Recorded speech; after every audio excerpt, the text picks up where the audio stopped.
Good evening, you are highly welcome to perfect children academy. नमस्कार साथियों, perfect children academy पे आपका हार्दिक स्वागत है। मॉर्फोलॉजी ऑफ फ्लोरिंग प्लांट में हमने कैलिक्स को जाना था कि कैलिक्स क्या है और वो कितने प्रकार का होता है, इसके बारे में हम लोगों ने जाना था और वो किन किन चीज़ों में पाया जाता है। आज हम उसी कैलिक्स के पार्ट को बढ़ाएंगे। हम देखेंगे कि हमारा कैलिक्स कैसे मॉडिफाई हो जाता है, यानी रूपांतरित हो जाता है और रूपांतरित होकर के एक अलग शेप में दिखाई देता है। तो उसके एग्जाम्पल और उसके रूपांतरण के प्रकार हम कैसे याद करें, इसको ट्रिकली और ब्रीफली समझाने की कोशिश करेंगे। तो आइए देर न करते हुए इसको हम समझते हैं। और इसके लिए हमने एक ट्रिक बनाई है। इस ट्रिक के माध्यम से बड़े आसानी से आप इसके मॉडिफिकेशन के टाइप्स और इसके एग्जाम्पल को बड़े आसानी से आप याद कर पाएंगे। तो आइए देखते हैं मॉडिफिकेशन ऑफ कैलिक्स। देखिए, हमने एक ट्रिक बनाई है। हुडा एक्ट एज माई सन पापा, ही ट्रैप स्पाइनस लीफी मूसा एंड स्पॉर्ड इन लाकर। तो सबसे पहले हम बात करेंगे हुडा। हुडा से हमारा हो जाएगा हुड, हुडेड, हुडेड टाइप। जो हमारा ये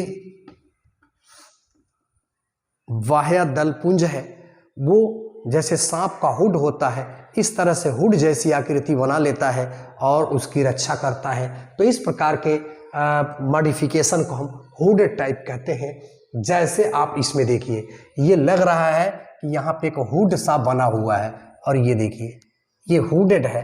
तो ये हमारा हो गया हुडेड टाइप। जैसे एकोनिटी में आप देखेंगे इसी तरह का हुड जो है बना रहता है। ये कैलिक्स जो है मॉडिफाई हो गया है, हुड का रूप ले लिया है। तो ये है हमारा एकोनिटी। इसी तरह से आप मटर में भी आगे चल के देखोगे, अभी हम आगे बढ़ेंगे तो एकोनिटी में हम देखेंगे ये हमारा जो कैलिक्स है ये मॉडिफाई हो रहा है और कैलिक्स मॉडिफाई होकर के हुड जैसी संरचना दिखाई दे रहा है। तो हुडा एक्ट से हमारा हो जाएगा हुडेड टाइप, एग्जाम्पल हो जाएगा एकोनिटीन। ठीक, अब हम आगे बढ़ते हैं। दूसरा हमने लिया है माई सन पापा। तो माई से माइकेनिया, माइकेनिया हो जाएगा और सनफ्लावर ले लीजिए।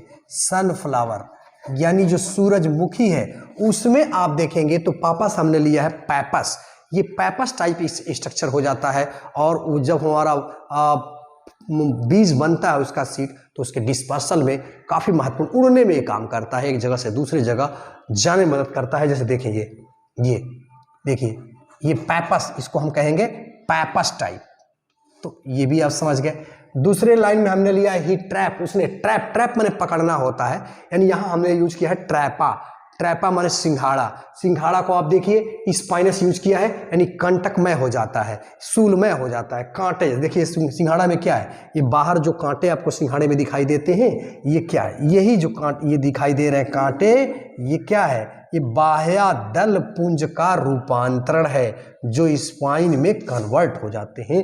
तो स्पाइनस में आप देखेंगे ट्रैपा से हमने यूज किया है, ट्रैप से यूज किया है ट्रैपा, यानी सिंघाड़ा में इस तरह की चीज दिखाई देती है। तो ये सिंघाड़ा आपका हो गया, ये हमारा हुडेड हो गया। अब आइए हम चलते हैं लीफी। लीफी में आप देखेंगे ये हमारा जो कैलिक्स है यह इस तरह से मॉडिफाई हो जाता है कि मानो पत्ती हो, लीफ जैसा, यानी पर्णवत दिखाई देता है। जैसे आप यहाँ देखिए, ये देखिए ये लग रहा है कि कोई पत्ती है, ये लीफ जैसी संरचना जो है यह दिखाई दे रही है। तो इसको हम इसीलिए इसको लीफी कहते हैं। जैसे आप देखेंगे मुसेंडा में देखेंगे तो ये लीफी स्ट्रक्चर आपको दिखाई देता है, यानी कैलिक्स हमारा लीफ जैसी संरचना में परिवर्तित हो जाता है। तो यह भी आप समझ गए। नेक्स्ट हम लेते हैं स्पॉट। स्पॉट का मतलब होता है दल पुटी। ये इसके जो दल होते हैं वो इस तरह से व्यवस्थित हो जाते हैं कि लगता है कि दो आपस में मतलब नीचे ऊपर ऐसे पड़े हुए हैं। तो इसको हम दलपुटीय कहते हैं। आपने यह भी देखा, यह भी देखा, यह भी देखा, यह भी देखा। जैसे इसको देखिए तो ये दल इसके जो है अलग अलग दलपुटी, यानी कैलिक्स जो है, यानी देखिए ये इस पर यहाँ नीचे की ओर ये कैलिक्स जो है थोड़ा सा फैल गया है, यही हमारा क्या है, इस पर है, यानी दलपुटी है। तो इस जैसे आप देखेंगे लार्कस्पर में इस तरह की संरचना दिखाई देती है। तो ये रहा brief description about calyx and it's modification. इस चैनल पे आप नए हैं तो चैनल को सब्सक्राइब करें, लाइक करें, कमेंट करना बिल्कुल ना भूलें। Thanks for watching.